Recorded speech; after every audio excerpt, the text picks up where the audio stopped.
Welcome to number one news. నేను Nandini. Regular notification కోసం ఎన్నో ఏళ్లుగా ఎదురు చూస్తున్నా ఫలితం కానరాలేదని నేడు నెంబర్ వన్ న్యూస్ తమ సమస్యలను ప్రపంచానికి చాటి చెబుతూ తమకు అండగా నిలిచిందని ఆంధ్రప్రదేశ్ రాష్ట్ర కాంట్రాక్ట్ నర్సింగ్ ఉద్యోగులు అన్నారు.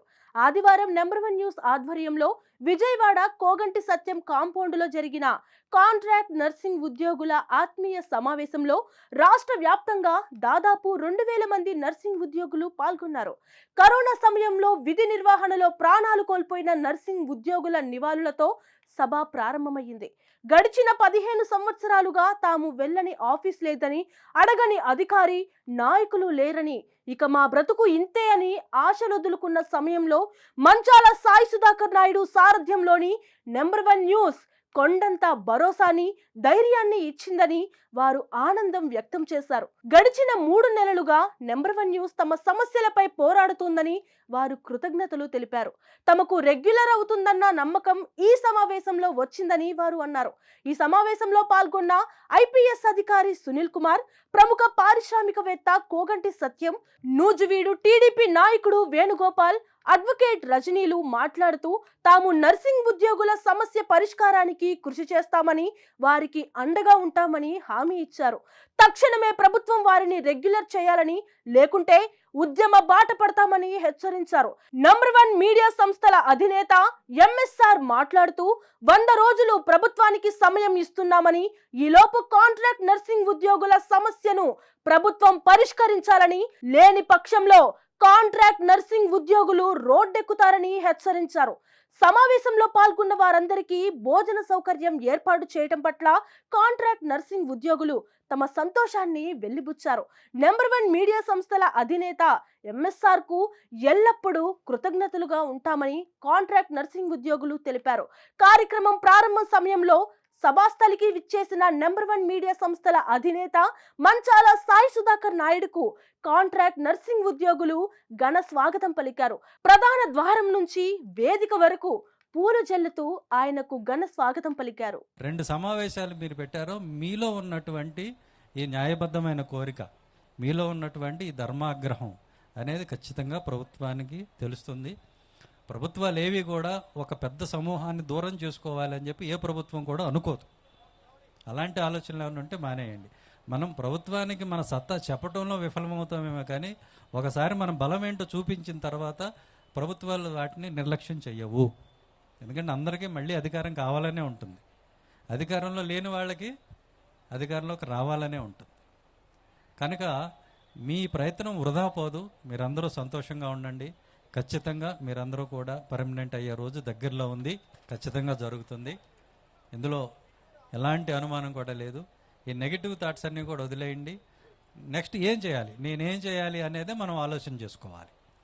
తర్వాత ఏం చేయాలి, నెక్స్ట్ ప్రోగ్రామ్ ఏంటి. ఈరోజు ఇక్కడికి వచ్చాం మీ అందరి తరఫున. మరి సుధాకర్ గారు మీ కోరికని ఛానల్ ద్వారా ప్రజలందరికీ తెలియజేశారు, అదేవిధంగా ప్రభుత్వానికి తెలియజేశారు. మంత్రి గారిని ఆల్రెడీ కలిశారు. మళ్ళీ ఈ సమావేశం విజువల్స్ తోటి, ఈ సమావేశం డీటెయిల్స్ తోటి మళ్ళీ కలుస్తారు. మేము కూడా అంబేద్కర్స్ ఇండియా మిషన్ రాష్ట్రం అంతా కూడా ఉంది. రాష్ట్రంలో ఉన్న ఎయిమ్ సభ్యులు అందరూ కూడా, ప్రతి ఒక్కరూ కూడా, ప్రతి సోదరుడు కూడా మీకు మద్దతుగా నిలబడతారని చెప్పి నేను ఈ సందర్భంగా తెలియజేసుకుంటున్నా. అలాగే మా వేదికల్లో మేము ఎక్కడ డిస్కషన్స్ చేసినా కూడా సందర్భం వచ్చిన ప్రతి చోట కూడా మీ యొక్క సమస్య ఏదైతే ఉందో దాన్ని ఖచ్చితంగా ప్రస్తావిస్తాను. నేను మాట్లాడతాను. నేను పెద్దలతో మాట్లాడినప్పుడు, వేరు వేరు పార్టీలతో కానీ ప్రభుత్వ పెద్దలతో మాట్లాడినప్పుడు ఖచ్చితంగా ఈ సమస్య గురించి నేను మాట్లాడతానని చెప్పి మీ అందరికీ విజ్ఞప్తి చేసుకుంటూ, అందరూ సంతోషంగా భోజనం చేయండి, హ్యాపీగా ఉండండి. నెక్స్ట్ స్టెప్ ఏంటనేది ఈ కార్యక్రమం అయిన తర్వాత జరిగే పరిణామాలను బట్టి మళ్ళీ కొద్ది రోజుల తర్వాత మళ్ళీ డయాగ్నోసిస్ చేసుకుని అప్పుడు ఈసీజీ అంతా తీసుకొని నెక్స్ట్ ప్రోగ్రామ్ మనం డిజైన్ చేసుకుందాం. Thank you very much. జై భీమ్. ఈ రోజున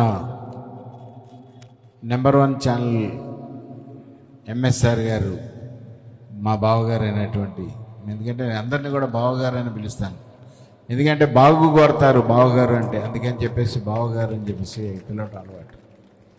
అదేవిధంగా మరి పొద్దున్న నుంచి నాకు రావడానికి కుదరలేదు, వేరే పనుల మీద ఉండటం వల్ల రావడానికి కుదరలేదు. మన బాధలన్నీ కూడా పంచుకున్నారు. మీ అందరూ కూడా ఒకళ్ళు స్టేట్ మొత్తాన్ని కలపగలిగినటువంటి శక్తి నెంబర్ 1 ఛానల్కి ఉందని చెప్పేసి తెలియజేసుకుంటున్నాను. ఇప్పుడు కోనసీమ నుంచి మా చెల్లెమ్మ ఒక మాట్లాడారు. కోనసీమలోనే కొబ్బరి చెట్ల సమస్య వచ్చి అంత తుఫాన్లు కొట్టుకుపోతే పట్టించుకొని దిక్కులేని పరిస్థితిలో ఉన్న సందర్భంలో ఈ నెంబర్ 1 ఛానల్ వారు పడవ వేసుకొని వెళ్ళి లోపలికి వెళ్ళి పడవలతోటి తిరిగి నెంబర్ 1 ఛానల్ వారు మొత్తం వాళ్ళ టీం అందరిని కూడా తీసుకొని వెళ్ళి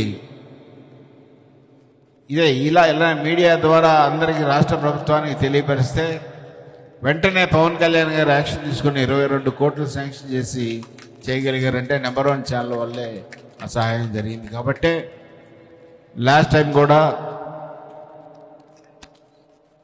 ఫంక్షన్స్ కానివ్వండి, మనం దాచుకున్నటువంటి మన బెనిఫిట్స్ కానివ్వండి, రిటైర్మెంట్ అయిన తర్వాత ఇవ్వకుండా ఉన్నటువంటి 37,000 కోట్ల రూపాయలు ఇవాళ గవర్నమెంట్ దగ్గర ఉండిపోయినాయి. కాబట్టి అవన్నీ రిలీజ్ చేసి వాళ్ళకి ఇవ్వాలి అని చెప్పే ఉద్దేశంతో పోయినసారి కూడా పోయిన నెలలో ఏదో కార్యక్రమం పెట్టారు.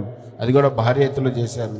రాష్ట్ర వ్యాప్తంగా వచ్చారు చాలామంది. అయితే ఈ స్టేజ్ మీద ఏడవటం చూస్తే మాకే ఏడుపు వచ్చింది. మీ అందరికి కూడా పర్మనెంట్ జాబ్గా మార్చాల్సిన అవసరం ప్రభుత్వానికి ఎంతైనా ఉంది. ఎందుకంటే ఇప్పుడు కాదు, మీరు ఛానల్ బట్టి చేస్తున్నారు ఉద్యమం చూస్తున్నాం మనం. కానీ ప్రతిఫలం దక్కట్లా. ప్రతిఫలం దక్కాలంటే వెనకమాల ఎవరో ఒకళ్ళు మన నెంబర్ 1 ఛానల్ లాంటి వాళ్ళు, సుధాకర్ నాయుడు గారు లాంటి వాళ్ళు, అట్లనే సోదరులు రాధారంగ మిత్ర మండలి నుంచి మరి ఎన్నో ఉద్యమాల్లో పాల్గొన్నటువంటి పెద్దలు వారు, అట్లనే సునీల్ గారు IPS మరి వారు, అలానే మొన్న రావెల్ కిషోర్ గారు కూడా వచ్చారు మొన్న పోయినసారి రిటైర్మెంట్ పెన్షన్స్ పోరాటంలో. వారు అందరూ కూడా కలిసి, మనం అందరం కలిసి, మీరు ఇందాక సోదరులు చెప్పినట్టుగా మీరు మీ నియోజకవర్గంలో ఉన్నటువంటి ఎమ్మెల్యేలకి రోజు వెళ్ళి లెటర్లు ఇవ్వండి, మా ఉద్యోగాన్ని పర్మనెంట్ చేయండి అని చెప్పేసి చేస్తూ ఉంటే మీరు దాంతో రాష్ట్ర వ్యాప్తంగా మీరందరూ కదులుతూ ఉంటే మేము కొంచెం మీకు సపోర్ట్గా ముందుకు రావడానికి అవకాశం ఉంటుంది. కాబట్టి మీరు కూడా మాకు సహాయం చేయాల్సిన అవసరం ఉంది. ఇది అదే సహాయం అంటే ఏం లేదు, మీరు అక్కడికి వెళ్ళి లెటర్స్ ఇచ్చి రోజు ఇవ్వండి, నష్టమే లేదు. మనం ఎమ్మెల్యే ఉన్నా లేకపోయినా సరే రోజు పేపర్ ఇచ్చేసి వస్తే కాంట్రాక్ట్ లేబర్స్ మాకు అన్యాయం జరుగుతుంది, మమ్మల్ని పర్మనెంట్ చేయండి అని చెప్పేసి అంటే వాళ్ళలో కొంత కదలిక వస్తుందని చెప్పేసి నేను అనుకుంటున్నా. రాకపోతే మళ్ళీ ఇందాక చెప్పారంట సుధాకర్ నాయుడు గారు, అట్లానే మన నాయకులందరూ కూడా 100 రోజుల తర్వాత మళ్ళా భారీ ఎత్తులో ఒకవేళ ఈ సైట్ సాలకపోతే ఇంకో ప్లేస్ తీసుకుందాం, భారీ ఎత్తులో మీటింగ్ పెట్టి ఇది సమస్య పరిష్కారం అవ్వకపోతే మళ్ళీ భారీ ఎత్తులో మీటింగ్ పెట్టి మనం సమస్య పరిష్కారం చేసుకుంటామని చెప్పేసి మాట ఇచ్చారంట. దానికి నేను కూడా వారి సహాయ సహకారాలు అందిస్తూ నేను మీ ఎదురుంటానని చెప్పేసి నేను తెలియజేస్తున్నాను. మొట్టమొదటిసారిగా నెంబర్ 1 ఛానల్ అధినేత మంచాల సాయి సుధాకర్ నాయుడు గారికి ప్రత్యేకమైనటువంటి ధన్యవాదాలు తెలియజేసుకుంటున్నాము. ఆంధ్రప్రదేశ్ నర్సెస్ స్ట్రగుల్ కమిటీ తరపున. నా పేరు సౌమ్యరేఖ, కృష్ణా డిస్ట్రిక్ట్ నుంచి మాట్లాడుతున్నాను. ఎన్నో సమస్యలు, ప్రతిదీ సమస్య, స్టాఫ్ నర్సెస్కు ఉన్నటువంటి సమస్యలు అందరికీ తెలిసిందే. కాబట్టి ఒక 2-3 విషయాలు. మొట్టమొదటిసారిగా రెగ్యులరైజేషన్ కావాలి సార్ మాకు. అలాగే 115 జీవోని రద్దు చేయాలి. అలాగే పారామెడికల్ సిబ్బందిని కూడా వైద్య విధానంలో కాంట్రాక్ట్ పద్ధతిని పూర్తిగా రద్దు చేయాలి సార్. PHCలలో 143 జీవోను కూడా రద్దు చేసి తగిన స్టాఫ్ని ఇవ్వాలి సార్. నైట్ డ్యూటీలో ఒక్క వాచ్మెనే కాదు సార్, దానికి తగ్గ కో స్టాఫ్ కూడా ఉండాలి సార్. ఆ సమయంలో ఒక్క స్టాఫ్ నర్సే ఉంటే సీరియస్ కేసులు ఏదైనా వచ్చినా మేము చేయలేము సార్. అలాగే ఇంకొకటి ANM to GNM ప్రోగ్రామ్ కూడా మీ దృష్టికి వచ్చింది సార్. అది ఆల్రెడీ మీరు చూస్తున్నారు. కాబట్టి దాన్ని 115 జీవోగా మేము రద్దు చేయాలని చెప్తున్నాము. చాలామంది BSc నర్సింగ్, MSc నర్సింగ్ ఇలాగా డిగ్రీలు చదువుకున్న వాళ్ళు ఉన్నారు. కాబట్టి కొంచెం దీని గురించి మీరు అవగాహన చేసుకోవాలని కోరుకుంటున్నాం సార్. అలాగే ఇంకొక డిమాండ్ ఏంటంటే, ఈ మధ్య సూర్యకళ గారు కన్ను పోయిన ఆవిడ గురించి మీరు మాట్లాడడం జరిగింది సార్. మీ నోటి ద్వారా మేము వినటం మాకు చాలా సంతోషంగా ఉంది. ఆవిడ గురించి నా డిమాండ్ ఏంటంటే, ఆంధ్రప్రదేశ్ నర్సెస్ స్ట్రగుల్ కమిటీ తరపున నేను కోరుకునేది ఏంటంటే, ఆన్ డ్యూటీ సమయంలో కన్ను ముక్కలుగా రాలిపోయిందని చెప్పడం జరిగింది. అది వినటానికే అతి భయంకరంగా ఉంది సార్. అలా ఉన్నప్పుడు అక్కడ అధికారులే మా కాంట్రాక్ట్ పిల్లకి ఇలా జరిగిందని సహాయం చేయాలి సార్. ఎంతవరకు సహాయం చేశారో లేదో కానీ అది పక్కన పెడితే ఆ కన్ను పోవటమే కాకుండా దాని పక్కన ఇంకో కన్ను కూడా డ్యామేజ్ అయ్యి అది కూడా కనిపించట్లేదు సార్. ఇప్పుడు 2 కళ్ళు కోల్పోయింది కాబట్టి తనకి పూర్తిగా రెగ్యులర్ స్టాఫ్కి వచ్చే శాలరీతో పెన్షన్ రూపంలో తనకి ఇప్పించవలసిందిగా నేను కోరుకుంటున్నాను సార్. ఇది నా డిమాండ్ సార్. రెగ్యులర్ గురించి పక్కన పెట్టిన ఆన్ డ్యూటీ సమయంలో ఎవరికైనా ఏదైనా అయితే వెంటనే స్పందించి తగిన ఎక్స్గ్రేషియా ఇప్పించాలి సార్. మా సమస్యలు గౌరవనీయులు ముఖ్యమంత్రి వర్యులు నారా చంద్రబాబు నాయుడు గారి దృష్టికి, అలాగే డిప్యూటీ సీఎం పవన్ కళ్యాణ్ గారి దృష్టికి తీసుకురావటానికి మాత్రమే మా ప్రయత్నం. కానీ మేము మాత్రం ప్రభుత్వానికి ఎక్కడా వ్యతిరేకించి కాదు సార్. మేము ఈ ధర్నాలు చేయడానికో స్ట్రైక్ చేయడానికో మేము ఇక్కడికి రాలేదు సార్. దయచేసి ఒకవేళ ఎవరైనా ఉండి ఐక్యత కలిగి ప్రతిదీ ఫస్ట్ యూనిటీ ఇంపార్టెంట్ చాలాసార్లు మనకు చెప్పారు. ఈయన్ని చూస్తే మనకు ఒక ధైర్యం, ఒక మహాశక్తి లాగే కనిపిస్తుంది. అందరు నమ్ముతారు కదా. ఖచ్చితంగా మనకి రెగ్యులర్ సాధనకై కృషి చేయబోతున్న మంచాల సాయి సుధాకర్ నాయుడు గారికి ప్రత్యేకమైనటువంటి ఆంధ్రప్రదేశ్ నర్సెస్ స్ట్రగుల్ కమిటీ తరపున ప్రత్యేకమైనటువంటి కృతజ్ఞతలు తెలుపుకుంటున్నాను. Thank you so much for giving this opportunity. Thank you all. నేను ఒక రాజకీయ పార్టీకి సంబంధించిన నాయకుడిగా కాకుండా సామాన్యంగా మీరు చేసేటటువంటి పోరాటం న్యాయబద్ధమైన పోరాటం. ఈరోజు ప్రభుత్వాల్లో ముఖ్యంగా మెడికల్ అండ్ హెల్త్ డిపార్ట్మెంట్లో 6 కోట్ల మంది ప్రజలకి సేవ చేసేటటువంటి ఆరోగ్య విషయంలో మీ పాత్ర ముఖ్యమైంది. కాబట్టి మనం ఎక్కడైనా సరే కొన్ని విభాగాల్లో కాంట్రాక్ట్ ఉద్యోగుల్ని పెట్టుకొని పని చేయించుకోవడం అనేది సహజంగా చేయొచ్చు. కానీ ఒక్క ఆరోగ్య వృత్తిలోనే బాధ్యత కలిగినటువంటి వ్యక్తులు ఉండాలి. ఎందుకంటే నేను కరోనా టైంలో నియోజకవర్గ భారతీయ జనతా పార్టీ ఇన్ఛార్జిగా ఉన్నప్పుడు మరి కరోనాలో డబ్బులున్న వాళ్ళు కానీ, తండ్రులు కానీ, తల్లులు కానీ, అక్కలు కానీ, చెల్లెళ్ళు కానీ మామూలుగా అనేక ప్రేమ ఒకళ్ళ మీద ఒకళ్ళు ప్రేమలో లేకపోతే ఒకళ్ళ మీద ఒకళ్ళు అతి ఉత్సాహం చూపిస్తుంటారు. కానీ ప్రపంచంలో మొట్టమొదటిసారి కరోనా వచ్చిన తర్వాత ఈ ప్రేమలన్నీ ఏమైపోయినాయి, డబ్బంతా ఏమైపోయింది. కొన్ని కోట్లు సంపాదించి కొడుకులకి పిల్లలకి ఆశ్రయించినటువంటి తండ్రికి కరోనా వస్తే ముట్టుకుంటే మనకు అంటుకుంటుందని చెప్పేసి ముట్టుకునేటువంటి పరిస్థితుల్లో ఇవాళ మీ నర్సింగ్ స్టాఫ్ కానివ్వండి, మెడికల్ స్టాఫ్ కానివ్వండి, మరి మీరు దగ్గరుండి కన్న తల్లిదండ్రుల కంటే ఎక్కువగా చూసుకున్నటువంటి పరిస్థితి ఉంది. నేను స్వయంగా నియోజకవర్గ ఇన్ఛార్జిగా ఉండి సెకండ్ ఫేజ్ కరోనాలో మా నూజివేడు నియోజకవర్గంలో ఉన్నటువంటి గవర్నమెంట్ ఏరియా హాస్పిటల్ అన్నిటికీ వెళ్ళి గవర్నమెంట్ డాక్టర్స్ అండ్ నర్సులు సిస్టర్స్కి కాళ్ళు కడిగి పాదాభివందనం చేసి వాళ్ళని పూలతో సత్కరించి శాలువా కప్పి సన్మానం చేశానని చెప్పి మీకు తెలియజేస్తా ఉన్నా. అదేవిధంగా 475 మంది మున్సిపల్ కార్మికులకి మున్సిపల్ ఆఫీస్ ఎదురుగా పెద్ద టెంట్ వేసి వాళ్ళకు కూడా కాళ్ళు కడిగి వాళ్ళకి ఆ గ్లౌజెస్ కానీ, మాస్కులు కానీ, వాళ్ళకి నెల రోజులు సరిపడే నిత్యావసర వస్తువులను ఫ్రీగా ఇచ్చి వాళ్ళందరూ సన్మానించడం జరిగిందని తెలియజేస్తా ఉన్నా. ఇవాళ సమాజంలో గెజిటెడ్ ర్యాంకులో కూర్చొని ఆఫీస్ కింద ఏసీ రూమ్లో కూర్చొని ఉద్యోగం చేయడం గొప్ప కాదు. సామాన్య మానవుడికి కూడా సేవ చేసేటటువంటి మహోత్తరమైనటువంటి అవకాశం భగవంతుడు మీకు కల్పించాడు. భగవంతుడు మనం ఎవరం కూడా నిత్యం చూడం. మనం కళ్ళు మూసుకొని భగవంతుడు దండం పెట్టుకుంటాం. కానీ ఇవాళ ఏదైనా రోగం వచ్చినా, జబ్బు చేసినా మన ప్రాణాలు కాపాడాలంటే డాక్టర్ పాత్ర ఎంత ఉంటుందో 80-70% కింద నర్సింగ్ కేరే ఆ మనిషి బతకడానికి ముఖ్య కారణం అని చెప్పేసి నేను తెలియజేస్తా ఉన్నా. నర్సింగ్ కేర్ లేకుండా ఎంత ట్రీట్మెంట్ చేసినా, ఎంత వైద్యం చేసినా అది ఉపయోగం లేదు. కాబట్టి ఇవాళ మీ పోరాటం ఈ రోజు వరకు కూడా ఉద్యమం చేసి రోడ్డు మీదకి వస్తే ఏ అధికారి మన కాంట్రాక్ట్ బేసిస్ లో ఉన్నాం కాబట్టి మన ఉద్యోగం నుంచి తీసేస్తాడను, లేకపోతే ఏ రాజకీయ పార్టీ నాయకుడు మన మీద కన్నెర చేస్తాడని చెప్పేసి భయపడి ఇన్ని సంవత్సరాలు మీరు బాధపడతా మీ బాధని ప్రపంచానికి తెలియకుండా మీరు ఇబ్బందులు పడ్డారు. ఈ రోజున నెంబర్ 1 ఛానల్ అధినేత ఇంత పెద్ద ఎత్తున కార్యక్రమాన్ని తీసుకొని ఈ ఉద్యమాన్ని ఒక రాష్ట్ర స్థాయి ఉద్యమంగా తీసుకురావడం జరిగింది. తప్పకుండా మీరు విజయం సాధిస్తారని దీంట్లో ఎటువంటి అనుమానం లేదని చెప్పి తెలియజేస్తా ఉన్నా. ఈ మీటింగ్ పెట్టడానికి ప్రధాన కారణం మా కోగండి సత్యం గారు. వారు మీ బాధలు విన్న తర్వాత మన టీవీలో ఒక ఇంటర్వ్యూకి వచ్చి ఈ సమస్యలన్నీ అన్నాడు. వెంటనే పెట్టేద్దామండి, రేపు బడ్జెట్ లోపే పెట్టేద్దామంటే వాడి బడ్జెట్ ఏమనండి, మా బడ్జెట్ లేదుగా ఇక్కడ ఆత్మ. వీళ్ళందరికీ పెట్టాలంటే మామూలు విషయం 10 లక్షల దాకా ఖర్చు అవుతుంది. ఒక హాలు తీసుకోవాలంటేనే మేము దాదాపు 3-4 లక్షలు అడుగుతున్నారు హాల్కి. మరి మీ దగ్గర మనం మా పరిస్థితి అదే, మీ పరిస్థితి సేమ్ ఒకటే. ఏం చేద్దామంటే ఎందుకంటే మనం ఉన్నాక మన స్థలం ఉంది కదా అని మొత్తం నేనంతా బాగు చేయించి 4 రోజులు ఆయన దగ్గరుండి, అంతే కూడా కాదు వీళ్ళందరికీ కూడా భోజనాలు అరేంజ్ చేస్తారని మనం తిన్న అద్భుత భోజనం ఎలా ఉంది మీ అందరికీ.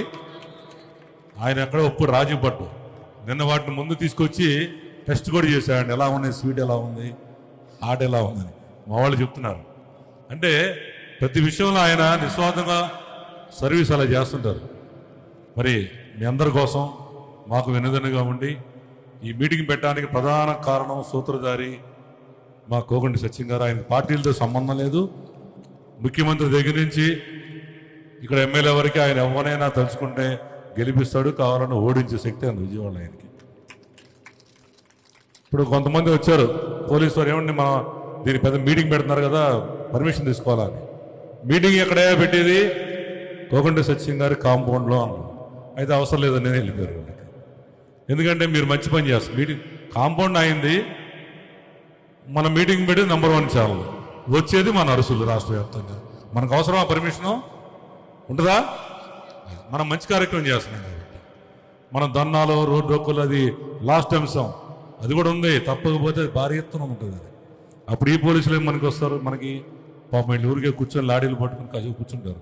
మన కోసం పెద్ద పెద్ద వాళ్ళు దిగుతారు. అప్పుడు వీళ్ళని వేసి వెళ్ళరా నర్సులు ఎత్తి లారీలు వేయటం చేస్తారా? దమ్ముందా మన మీదే? మేము ఉన్నాక అందరూ ఉన్నాం. నేను రాజకీయ నాయకురాలకి పనికిరానండి, ఒక నాయకురాలకి పనికొస్తాను. కాబట్టి మీ అందరి ఉద్యమంలో నేను ఎప్పటికీ ఉంటాను. ప్రతి సోదరిమణులకు చెప్తున్నాను, అన్నా నా మాట వినండి. మీ చెల్లి ఉంది, మీ అక్క ఉంది, మీ తోబుట్టువులాగా నేను ప్రతి దాంట్లో నిలబడతా. ఏ నాయకుడిని అడగాలన్నా నన్ను పిలవండి, ఆ నాయకుడికి నేను తెలుసు.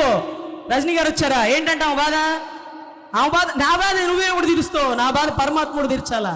వాళ్ళ బాధలు తీర్చు చాలు. అందుకే గాంధీ గారికి ఒక చొక్కా ఇస్తే నా చొక్కా నువ్వు ఎవడేసేది, నేను వేసుకోలేనా? అందరికీ చొక్కాలు అందరికీ వెళ్ళినప్పుడు నాకు అక్కర్లేదు చొక్కా అంటారు చూడండి. అట్లా మీ అందరికీ తోబుట్టుగా నిలబడతానని మనస్ఫూర్తిగా తెలియజేసుకుంటూ నాకు ఈ అవకాశం ఇచ్చిన సుధాకర్ అన్నకి, అదే మాదిరిగా నా సోదరిమణులకి, మనం ఇక ఉద్యమ స్ఫూర్తితో ముందుకెళ్దాం. ఈ ఛానల్ని సబ్స్క్రైబ్ చేయించుకుంటూ ఈ ఛానల్కి పెట్టుబడే మనం అవుదాం. ఎందుకంటే ఇలాంటి ఉద్యమాలు చేస్తే రేపు పొద్దున్న ఈ ఛానల్ని బ్యాన్ చేస్తారు. ఈ ఛానల్ నడవకూడదు అంటారు, కానీ నడిపించగల నాయకుడు సుధాకర్ అన్న. ఎన్నో ఉద్యమాలు చేసి వచ్చినోడు. ఆఖరికి ఒక 60-25 ఏళ్ళు దాటాక ఆ దేవుణ్ణి ఏమడిగాడో, ఆ రోజు నన్ను పడేసినోడికి చెప్పు నాకేమొద్దో, వాడి ముందే నేను నిలబడాలని అనుకున్నాడేమో. ఈరోజు ఆడబిడ్డలు నిలబెడుతున్నారు. ఈరోజు సుధాకర్ అన్న ఆడబిడ్డలతో బిగిన్ అవుతున్నది నెంబర్ 1 ఛానల్.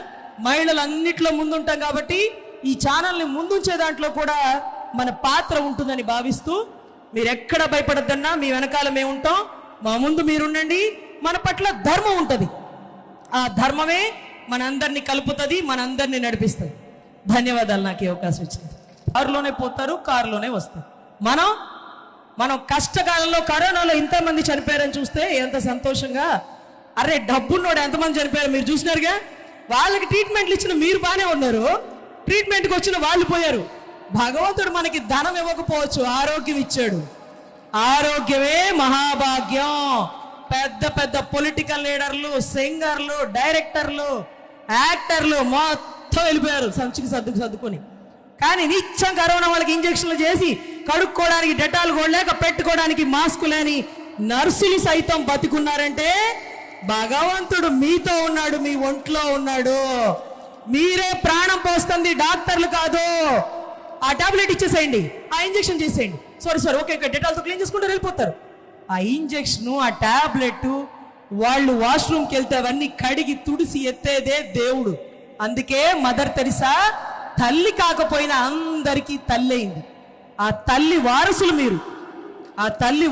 మీరు. ఇందాక జయజమ్మ గారు చెప్తూ మా పిల్లలు అంటే ఎంతమంది పిల్లలు అనుకున్నా, మీరందరూ పిల్లలేనంట. మా పిల్లలకి ఉద్యోగాలు భద్రత వేళ ఎంతమంది పిల్లల తల్లి ఈ కాంట్రాక్ట్ ఉద్యోగస్తులు నీ వారసులు అంటే వీళ్ళందరూ 7,000 మంది పిల్లలకి తల్లి అయినటువంటి జేజమ్మ లాంటి వాళ్ళు ఎంతో మంది రండి బయటికి, మన డబ్బేమీ తీసుకెళ్ళం. చూసారా, ఒక అనారోగ్యంతో ఉండే ఆడబిడ్డే ఇంత చేస్తుంటే ఆరోగ్యంగా ఉండే మీరెంత చేయాలి?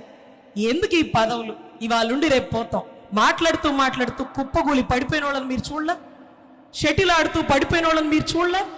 అలాంటి బతుకులు, నీటి బుడగల్లాంటి బతుకుల్లో కోపాలు, తాపాలు, లేకపోతే పదవులు, అధికారాలు, మోజులు, తిట్లు, ప్రకొట్టలు అన్నిటినీ ఒకేలాగా తీసుకుందాం. భర్త చనిపోయిన ఆడబిడ్డలు, భగవంతుడు ఉన్నాడు తల్లి మీతో. మీ ఇంటికి కాపలా కాసేది ఎవరు అనుకున్నారు? భగవంతుడు. నీ మీద ఎందుకు ఈగ వల్ల? భగవంతుడు ఉన్నాడు. భగవంతుడు మీతో ఉంటాడు. దిక్కు లేనోడికే దేవుడు వస్తాడండి. మనకి ఏ దిక్కు లేదు కాబట్టే దేవుడే మీ యందుండి నడిపిస్తాడు. ఈ నెంబర్ 1 ఛానల్ ఎలా నెంబర్ 1 అవుతుందో అదే స్థాయిలో నెంబర్ 1 స్టాఫ్ నర్సెసే రేపు ప్రభుత్వాన్ని ఫామ్ చేయడంలో కీలక పాత్ర పోషిస్తారు. ఎవరిస్తారో 2 జీవోలు. ఊరికే అడుక్కోట్ల పని చేసాం, ఊరికే ఉద్యోగాలు ఇచ్చేస్తానన్నారు కదా, ఊరికే ఇవ్వకండి. కష్టపడ్డాం కాబట్టి ఇవ్వండి. ఇది మా హక్కు. మా హక్కుని మమ్మల్ని కాపాడుకోనివ్వండి. ఉద్యమాలు చేస్తాం, బయటికి వస్తాం. ఒకడు చస్తేనే మీ ఉద్యోగాలు భద్రత వస్తుంది అంటే ఆ ఫస్ట్ చావు నాదవుతుంది. ఆ ఫస్ట్ చావు నాదవుతుంది. మీ అందరి గుండెల్లో గుర్తుంటది. అది ఒక చరిత్ర అవుతుంది. అది ఒక చరిత్ర అవుతుంది. ఎప్పుడైనా మన ఇంట్లో మన ఫోటో పెట్టుకోవడం కాదు, ప్రతి ఇంట్లో మనం ఉండాలి అని కోరుకునేవాడే ఒక నాయకుడు అవుతాడు. రాజకీయ నాయకుడు మాత్రం అవడండి, దయచేసి నాయకుడు అవుతాడు. అందరికీ గుడ్ మార్నింగ్. ముందుగా నెంబర్ 1 ఛానల్కి మేము చాలా రుణపడి ఉన్నాము, కృతజ్ఞతలు చెప్తున్నాము. Thank you so much. ఈ పాటని మా స్టాఫ్ నర్సెస్ అందరికీ అంకితం చేస్తున్నాను. మా బాధలు ఈ పాటలోనే పంచుకోవాలని అనుకుంటున్నాను. గవర్నమెంట్ ఈ పాటను విన్న తర్వాత వాళ్ళ మనసులు కరుగుతాయి అనే ఒక ఆశ కూడా పాట పాడుతున్నాం. మేమంతా నెల్లూరు నుంచి ఏసీఎస్ఆర్ మెడికల్ కాలేజ్లో కాంట్రాక్ట్ స్టాఫ్ నర్సెస్. నర్స్ అంటే పేరు కాదు, ప్రాణ సంరక్షణన్న, నవ్వుతో ఆదరించే సేవయోధురాలన్న. నర్స్ అంటే పేరు కాదు, ప్రాణ సంరక్షణన్న, చిరునవ్వుతో ఆదరించే సేవయోధురాలన్న. బాధలో నిలబడి వెలుగునిచ్చే దేవతన్న, బాధలో నిలబడి వెలుగునిచ్చే దేవతన్న. నర్స్ అంటే పేరు కాదు, ప్రాణ సంరక్షణన్న, చిరునవ్వుతో ఆదరించే సేవయోధురాలన్న.